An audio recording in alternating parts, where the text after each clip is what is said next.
Kalian pernah dengar nama Sriwijaya? Kerajaan maritim raksasa yang pernah menguasai lautan Asia Tenggara selama ratusan tahun. Tapi, apa yang terjadi setelah masa keemasannya berakhir? Hari ini, kita akan melakukan perjalanan waktu kembali ke abad ke-14, tepatnya antara tahun 1374 hingga ke 1377.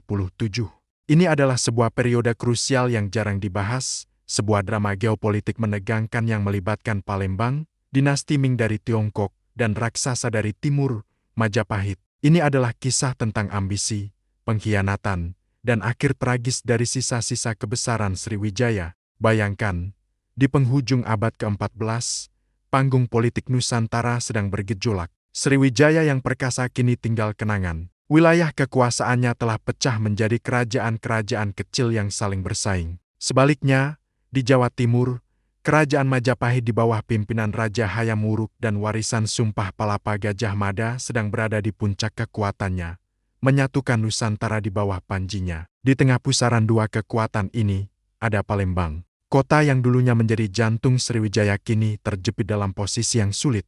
Secara resmi, Palembang adalah wilayah taklukan Majapahit. Naskah kuno Nagara Kretagama yang ditulis tahun 1365 dengan jelas menyebut Palembang sebagai salah satu daerah bawahan Majapahit. Tapi, kendali Majapahit ini tidak bersifat langsung. Mereka tidak menempatkan gubernur atau pasukan besar di sana. Majapahit lebih mengandalkan kesetiaan penguasa lokal dan upeti yang dikirim secara berkala. Model pemerintahan yang longgar ini menciptakan sebuah celah. Para penguasa lokal di Palembang merasa punya ruang untuk bermanuver, untuk mencoba meraih kembali kemerdekaan mereka. Mereka hidup dalam otonomi di bawah bayang-bayang aneksasi. Mereka bisa berdagang bebas, tapi selalu di bawah ancaman intervensi militer dari Jawa jika berani macam-macam. Situasi internal Palembang sendiri juga rumit.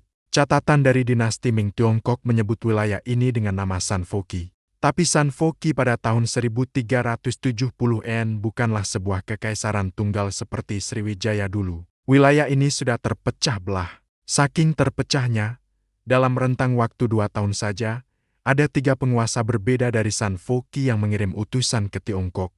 Ini menunjukkan adanya faksi-faksi yang saling bersaing untuk mendapatkan pengakuan sebagai penguasa yang sah. Selain itu, Palembang juga menjadi rumah bagi ribuan perantau Tionghoa yang melarikan diri dari kekacauan di negeri mereka, menciptakan dinamika sosial yang baru. Lalu, pada tahun 1374, sebuah langkah berani diambil. Seorang penguasa Palembang memutuskan untuk mengirim utusan langsung ke Tiongkok. Mengapa? Ini bukan sekadar kunjungan biasa, tapi sebuah manuver diplomatik yang sangat berisiko. Ada 3 alasan utama di baliknya. Pertama, kebijakan Kaisar Tiongkok.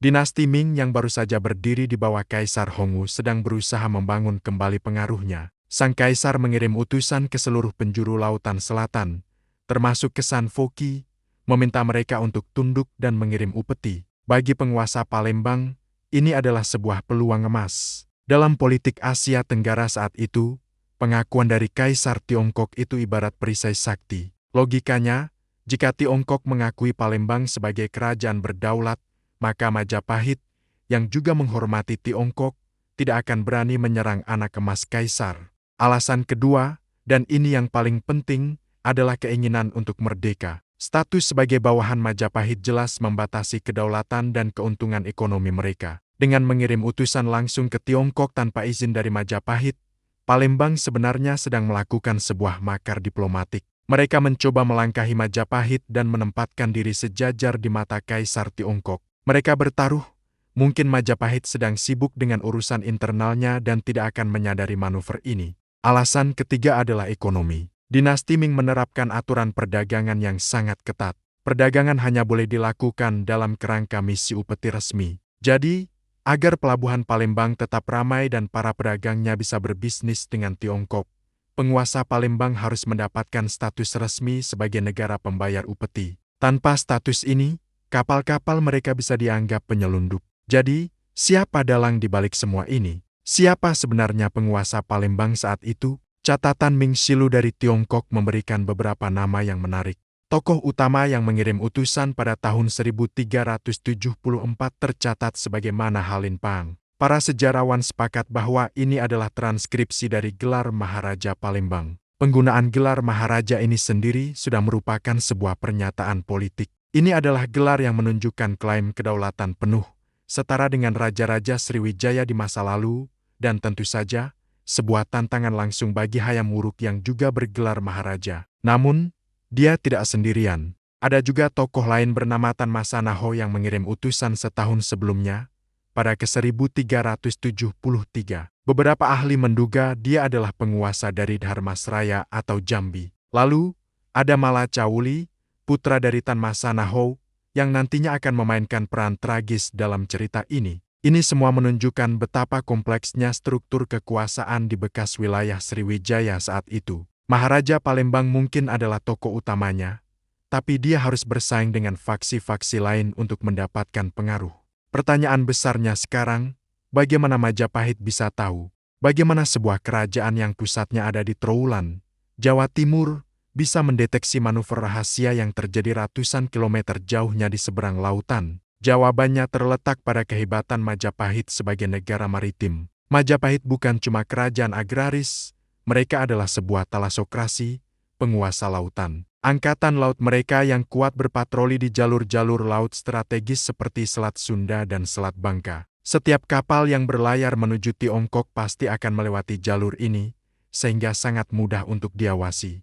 Selain itu, Majapahit juga punya jaringan intelijen yang canggih melalui jalur perdagangan. Pelabuhan-pelabuhan di pesisir utara Jawa seperti Tuban dan Gresik adalah pusat pertemuan pedagang dari seluruh Asia. Kabar tentang persiapan misi diplomatik dari Palembang pasti akan cepat menyebar dari mulut ke mulut, dari pedagang ke Syah Bandar, dan akhirnya sampai ke telinga para petinggi di Trowulan. Protokol diplomatik dinasti Ming sendiri juga cukup transparan. Utusan Majapahit yang rutin berkunjung ke Tiongkok sangat mungkin melihat kehadiran utusan dari Palembang di Istana Kaisar, atau setidaknya mendengar desas-desus tentang permintaan pengakuan kedaulatan itu. Dan jangan lupa, Majapahit punya sejarah panjang dengan Sumatera. Sejak ekspedisi Pamalayu, Jawa selalu waspada terhadap segala upaya kebangkitan dari Sumatera. Jadi, pengawasan terhadap Palembang pasti dilakukan dengan sangat ketat.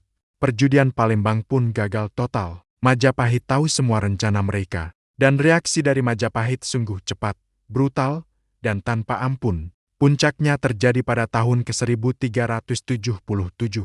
Saat itu, Mala Cawuli, penerus dari faksi saingan Maharaja Palembang, secara resmi meminta pelantikan sebagai raja kepada Kaisar Hongu. Sang kaisar setuju dan mengirimkan utusan resmi dengan membawa segel kerajaan sebagai simbol pengesahan. Inilah momen yang ditunggu-tunggu Majapahit.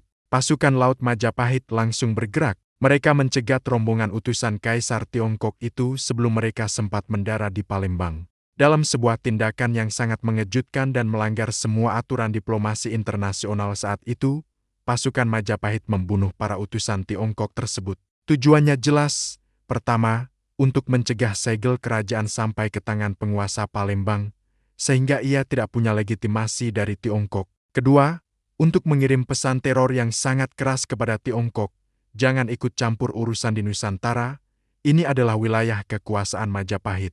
Bersamaan dengan itu, Hayam Wuruk memerintahkan sebuah ekspedisi hukuman besar-besaran ke Palembang. Serangan ini menghancurkan total infrastruktur pemerintahan di sana. Kekuasaan Maharaja Palembang dan Mala Cawuli dilenyapkan. Kota yang pernah menjadi pusat peradaban besar itu ditinggalkan dalam keadaan porak-poranda dan kacau balau. Serangan ini secara efektif mengakhiri mimpi Palembang untuk merdeka dan mematikan riwayat San Foki untuk selamanya. Bagaimana dengan Tiongkok? Tentu saja Kaisar Hongu sangat murka ketika mendengar nasib para utusannya.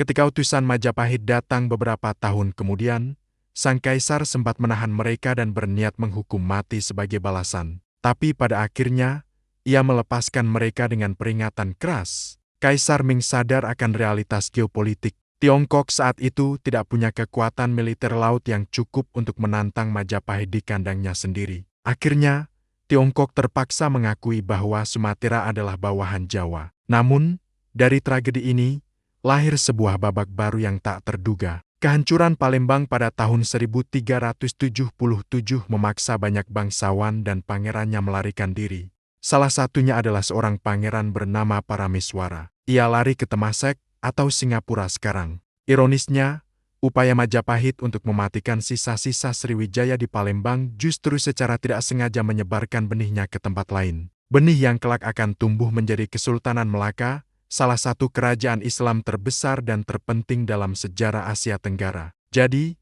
kisah antara tahun 1374 hingga 1377 adalah sebuah momen penentu. Ini adalah titik akhir dari era Sriwijaya, demonstrasi puncak kekuatan Majapahit, dan secara tidak langsung menjadi titik awal dari kebangkitan Melaka. Sebuah drama 3 tahun yang mengubah peta sejarah Nusantara untuk selamanya. Terima kasih sudah menyimak kisah ini sampai akhir. Sejarah memang selalu penuh dengan pelajaran dan kejutan yang menarik. Jangan lupa untuk like, komen, dan subscribe agar kita bisa terus menjelajahi kisah-kisah luar biasa lainnya dari masa lalu. Sampai jumpa di video berikutnya.